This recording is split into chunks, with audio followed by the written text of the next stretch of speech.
भारत, जिसने अभी हाल ही में G20 ऑर्गेनाइज किया था अपनी कंट्री कैपिटल नई दिल्ली में, जिससे वर्ल्ड की टॉप कंट्रीज जिसमें यूएसए, इटली, सऊदी अरेबिया और यूएई जैसे देश के बहुत बड़े लीडर्स शामिल हुए थे। और G20 का ये इवेंट काफी सक्सेसफुल भी रहा। और G20 समिट कंप्लीट होने के बाद ही कनाडा पीएम का प्लेन ब्रेक डाउन हो गया था, जिसकी वजह से उनका डिपार्चर इंडिया से अपने देश की ओर काफी डिले हो गया। और इसी कुछ टाइम के बाद कनाडा पीएम जस्टिन ट्रूडो ने एक खालिस्तानी ग्रुप के एक कमांडर हरदीप सिंह निज्जर की हत्या में भारत को भी इंक्लूड किया। ऐसा उन्होंने अपने एक स्टेटमेंट में दिया था। इसके बाद से भारत और कनाडा के बीच काफी टेंशन क्रिएट हो गया है। तो ये थोड़ा शॉर्ट डिटेल में जानते हैं इस वीडियो में कि आखिर कौन है ये हरदीप सिंह निज्जर, क्या है इसका पूरा मामला, कहाँ से किसकी शुरुआत हुई, बताते हैं आपको इस वीडियो में। तो अगर शुरू से आपको इस बात को जानना है तो आपको स्टार्ट करना होगा खालिस्तान से। बेसिकली खालिस्तान मूवमेंट एक ऐसा सेपरेटिस्ट मूवमेंट है जिसकी शुरुआत की गई थी पॉलिटिशियन जगजीत सिंह चौहान ने, जो एक पंजाब इलेक्शंस में लड़े थे। और इस मूवमेंट से वे सिख रीजन्स के लिए एक अलग मेजॉरिटी होमलैंड क्रिएट करना चाहते थे इंडिया में, जिसका नाम इन्होंने खालिस्तान दिया था। इसका मतलब होता है खालसा की ज़मीन। और इस मूवमेंट के लोगों ने खालिस्तान का एरिया पंजाब के कुछ रीजन्स और कुछ मेजर एरिया जिसमें चंडीगढ़, हरियाणा और हिमाचल प्रदेश जैसे एरिया को भी इंक्लूड कर खालिस्तान का पार्ट बनाया था। और जहाँ तक मेरा मानना है कि इसके बारे में आप लोगों ने दिल्ली के 2021 में हुए फार्मर प्रोटेस्ट के बारे में तो सुना ही होगा, जहाँ पर कई सारे खालिस्तान फॉलोअर्स ने भी इस प्रोटेस्ट में पार्टिसिपेट किया था।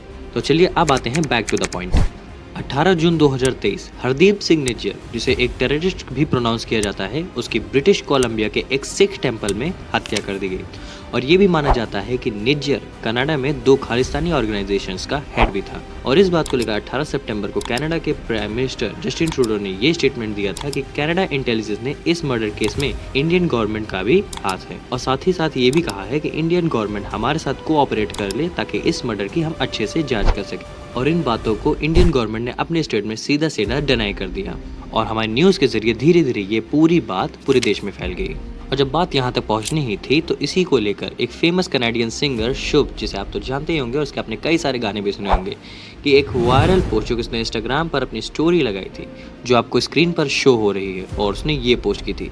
और ये सीधा सीधा खालिस्तान को प्रोटेक्ट करने की बात थी।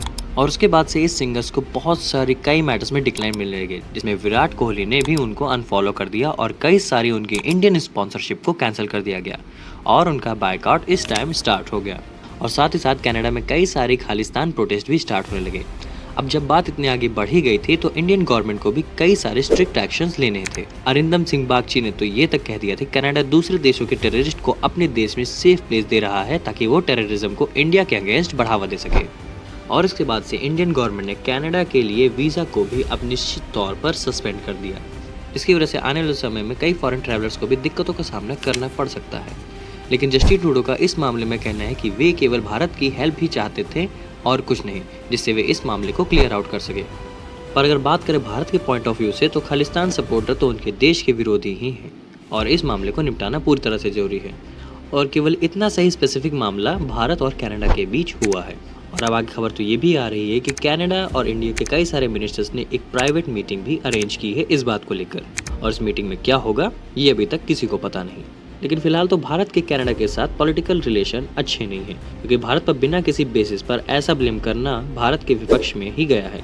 और इसी वजह से भारत को कनाडा के खिलाफ काफ़ी स्ट्रिक्ट एक्शंस लेने पड़े हैं। हालांकि भारत में खालिस्तान का मामला अभी भी पूरी तरीके से सॉर्ट आउट नहीं हो पाया है, तो देखते क्या होता है आगे फ्यूचर में, क्योंकि अभी तक हमारी गवर्नमेंट का इस पर कोई एक डिसीजन नहीं आया है। तो ये थी इस मामले से रिलेटेड इन्फॉर्मेशन जो आपके लिए काफ़ी हेल्पफुल रही होगी। सो आज की इन्फॉर्मेटिव वीडियो में इतना ही। हमारे चैनल पर ऐसी और भी वीडियोस पड़ी हैं जो कि आपके लिए काफ़ी इन्फॉर्मेटिव हैं और उन्हें जाकर जरूर देखें और हमारे चैनल को भी सब्सक्राइब कर लें ताकि हमारी नई वीडियो आप तक पहुंचे सबसे पहले। आपका इस चैनल पर समय देने के लिए बहुत बहुत धन्यवाद।